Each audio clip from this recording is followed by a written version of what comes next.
everyone, my name's Tara. I'm the dietitian here at Little Ones. Today I'm going to be answering the question, how can I get my picky eater to eat more healthy foods? I get asked this almost every day in the Nutrition Village, so I definitely have some tips and tricks up my sleeve that might help you with your little one.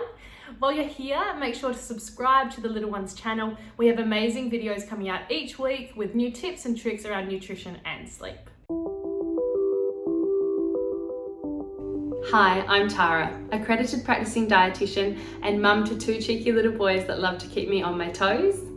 I've been working at Little Ones for a while now, and in that time have helped thousands of families just like yours with the what, why and how of infant nutrition. And if you are interested in looking into our sleep programs, then click the link in the bio below. Our comprehensive sleep and nutrition programs actually give you access to the sleep and nutrition villages, where you can chat to qualified sleep consultants and also to myself with any of those burning sleep or nutrition questions that you might have.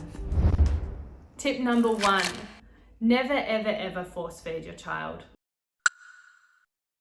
It's really important that children have autonomy over their eating and they're not feeling that pressure from us to be eating.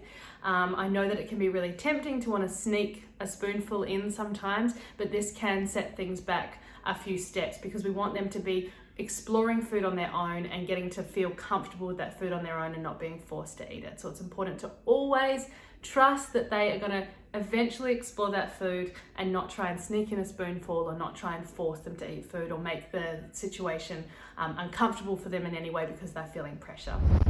Tip number 2, I would always recommend offering 3 foods at every meal.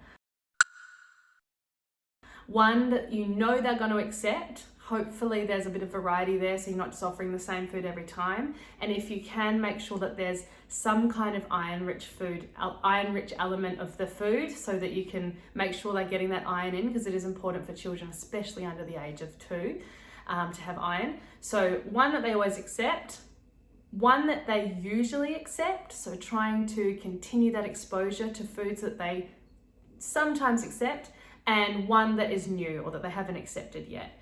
This will make sure that they're getting exposure to new foods, but also they're getting something that they are definitely going to eat. Tip number 3. So if you find that your child's not eating a lot from one of the 5 food groups or 2 of the 5 food groups, check on the other food groups and see if they might be maybe overcompensating in one of those food groups, which might be displacing another food group. So for example, if a child's not eating fruit and vegetables, sometimes it can be because they're overdoing it a little bit in the dairy category. We do want to make sure that we're getting all of the 5 food groups, which are meat and meat alternatives, dairy and dairy alternatives, fruit, vegetables, and whole grains. But we want to make sure that we're not having too much from each, because then that can displace the other ones, meaning that a child might be so full from one that they're not really interested. They're getting energy from one of the food groups, they're not going to be as interested in the other food groups. One that can commonly be that can displace other food groups is dairy. So check on the dairy, because often kids will be having, sort of after 12 months, more than 500 mils of full fat cow's milk and or formula per day, and then they might be having 200 grams of yogurt and also 40 grams of cheese. And this would be usually, by most recommendations, they do vary depending where you are in the world, but this usually will sort of be more than the recommended serves per day for a child of between 1 and 3, and so that can mean that they're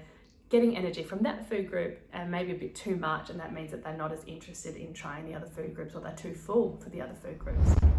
Tip number 4, check in with tiredness.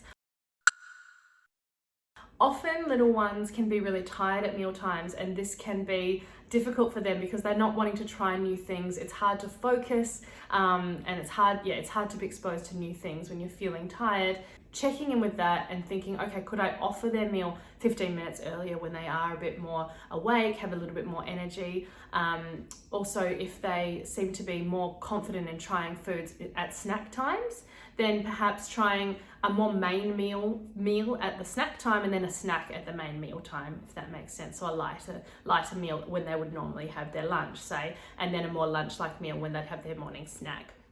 This can work for some little ones because it's purely about they're feeling lethargic. They're not really that interested in trying new things around their lunchtime or around their dinner time. So swapping that around can help. Also make sure that their high chair is comfortable for them.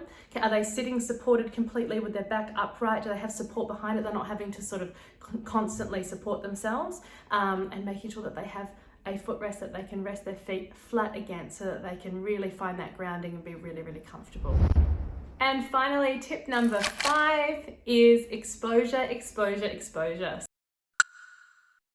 So this is the most important tip that I'm going to give today. Little ones aren't just going to try a new food and accept that straight away necessarily. Some foods you might think, oh, but they tried yogurt for the first time and they were completely fine having that. Yes, there's different amounts of times that little ones need to be exposed to different foods, and especially with some of the bitter vegetable flavors and the more complex textures of fruits and vegetables.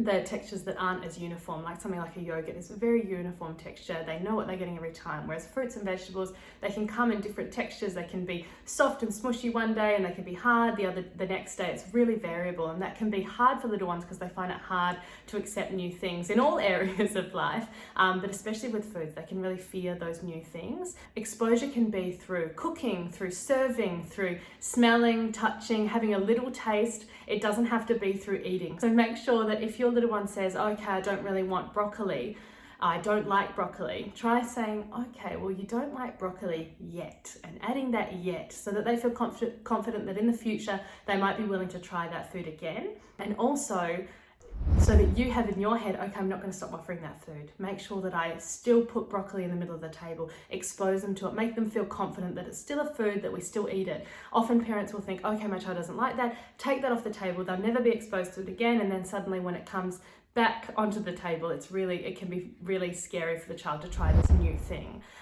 So yeah, making sure they're involved in cooking, touching of the food, even if they're not trying, that's exposure, and that is that one step closer to them trying that food and having that healthy variety of foods in their diet when they're older.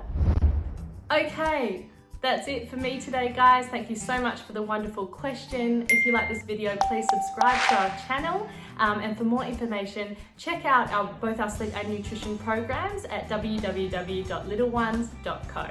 Have a nice day.